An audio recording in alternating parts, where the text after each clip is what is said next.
Yung sinasabi nila mga boss na safe daw po sa Davao, 'di ba? 'Yun yung pakana nila, eh. Naalala niyo o nakita niyo na 'tong video na 'to mga bossing, hindi na namin pinagalaw ho baka ma-copyright lang ho tayo mga kababayan. Ito po ay nangyari mismo sa Davao City mga kababayan. Sa Davao City po mismo nangyari. Hostage-an po. Ayan oh. O pakinggan niyo ha, ugong na lang po at hindi nagagalaw yang, video na 'yan. Pero ito po ay nangyari sa pampublikong sasakyan o jeep 'no, habang hino-hostage po yung babae. Maniwala kayong sama. Nag-Asian kami. Anyway, mga kababayan, yung sinasabi ho nila na safest city sa Southeast Asia ang Davao, eto po ba yun? Ganito po ba ang safest city, mga bossing? Ako ho, tumira ako sa Singapore. Halos 6 o 7 taon akong nakatira doon, mga kababayan. 6 hanggang 7 taon akong nakatira doon, mga bossing. Yun talaga masasabi ko na safe talaga sa Singapore. Kasi kapag sinabi mong Southeast Asia, pasok yan. Di ba? Pasok ho ang Singapore, mga bossing. Doon ho, mga kababayan, iwan mo yung cellphone mo, hindi mawawala. Ano? Malimutan mo yung anumang bagay sa gilid, hindi mawawala. Babalikan mo at babalikan mo pa din doon. O baka nga pag sinwerte-swerte ka pa eh. Baka po ihatid pa sa bahay mo, mga bossing. Etong pinapasabi nila o sinasabi nila na ang Davao City daw po ay pinaka-safe, dapat sana walang mga ganito. Dapat ho sana, mga kababayan, walang droga dyan sa Davao City. Meron ho mga bossing eh. Di ba? Mayroon ho. At ang patunay dyan, mga kababayan, yung mismo pang mga nagtatrabaho sa munisipyo, 37 o 38 na katao, positibo sa droga. Meron bang ganong safe na city, mga bossing? Ako ho, naniniwala ako, palabas lang po itong mga to, no? Para ano? Para manatili sila doon sa Davao. Sabi ko nga ho sa inyo eh. Nung tumakbo yung Carlo Nograles, mga kababayan, at tinapatan yung Baste Duterte, napaurong sila. Napaatras ho sila, mga bossing. At biglang isinalpak ang dating Pangulo. Bakit ho, mga kababayan? Alam na walang laban si Baste eh. Oh, alam na hindi naman talaga napamalakadan eh ng maayos ni Baste Duterte yung Davao, mga kababayan, mga bossing. Tingnan nyo nga ho yung mga kapulisan nung panahon ng si Baste ay nanunungkulan. Base nga po doon sa tao na mismong dumestino o idinestino sa Davao City, mga kababayan, sa pagkatao ni General Torre, wala. Mahihina daw po, mga bossing. Ano lang, kumbaga, gigisingin lang ng madaling araw, ayaw. Di ba? Magmi-meeting lang ng alas 5 ng madaling araw, ayaw. Yung mga CCTV, patay.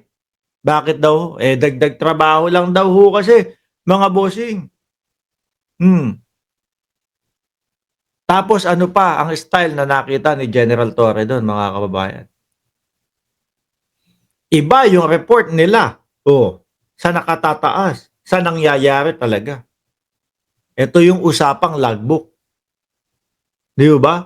Usapang logbook, mga kababayan, na siguro dalawa yung logbook, isa yung nasa labas, nandun lahat ng reklamo, nandun lahat ng away-away o kaguluhan sa Davao, tapos kapag yung pumasok na sa loob o kapag katapos ng araw, 2 peraso lang ang isusulat doon. Huwag mo isulat lahat. Huwag mo isulat yung mga nang hold up, huwag mo isulat yung mga nang hostage, at etc. etc. Ang isulat mo lang dyan yung mga nagtatatlo tala. Alam nyo yung tatlo tala, mga kababayan? Yan. Ganun ang tawag namin sa Tondo yung Karakrus. Dati naglalaro kami noon. sa Tondo, mga bossing. Palibot kami doon. Ang taya kapag ka 20 pesos na yung taya mo. Pagka 20 pesos na yung taya mo, pag papel na, mayaman ka na. Oh. Gumaganong-ganon ako doon sa Tondo. Oh. Yung mga ganon, mga kababayan, maliliit na ano lang yun. Maliliit na problema lang yun. So siguro, yun yung kanilang mga isasalpak. Oh, tingnan mo. Tapos, ire-report sa pinakamataas na PNP. Oh, eto na. Ito lang po ang krimen sa amin. Pero ang katotohanan, madami pala. Di ba? O, tingnan nyo, mga kababayan. Ayan, tingnan nyo yung jeep, oh. Rojas. Jesus. Wala ho sanang mga ganito kung talagang safe na bayan yan. Siguro ho, eto, mga kababayan, ha. Tingin ko, kailangan magising yung mga taga Davao. At masubukan yung Carlo Nograles. Bakit to, mga bossing? Biruin nyo, ilang dekada nang nakaupo ang mga Duterte. Halos 3 dekada na nakaupo ang mga Duterte dyan sa Davao. Pero hanggang ngayon po, may baha pa din pala dyan eh. Kung ako, maging mayor, tapos 30 taon na ako nakaupo doon, baka sa unang termino ko pa lang eh. Sabihin na natin 3. O hanggang pangalawang termino, 6 na taon. Baka na-resolve ako na yan eh. O baka talagang, wala lang, okay lang. Mananalo naman tayo sa susunod. Lagi naman tayong mananalo, kaya hayaan na natin yan. Ano pa, mga kababayan? Meron pa, di ba? Diyan din na-discover yung 1,200 na birth certificate ng mga Chinese. Na gawa daw po sa Davao. Bakit merong mga ganun dyan? Di ho ba, mga boss? Bakit meron ho dyan, mga kababayan? Yun ang tanong natin. Kung talaga bang yung safest city sa Southeast Asia ay ang Davao. Ano? Oh.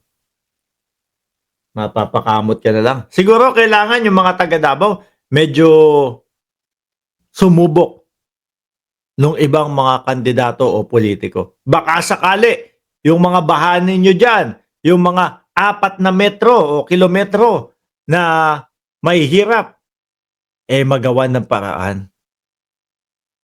Di ba mga bossing? Nako. Baka nabubulagan lang ho kayo mga kababayan doon sa mga Duterte. Pero marami ho akong naririnig, mga bossing na, kami taga Davao kami pero ayaw namin sa mga Duterte. Kasi nga ganun daw. Kasi nga yung mga sinasabi na safe daw yung city nila, hindi naman talaga. Biruin mo, sa panunungkulan ni Baste Duterte, 8 kapulisan, di ba? Beauty at Hill o Bordo. 8 kapulisan, positibo sa ipinagbabawal na gamot. Akala ko ba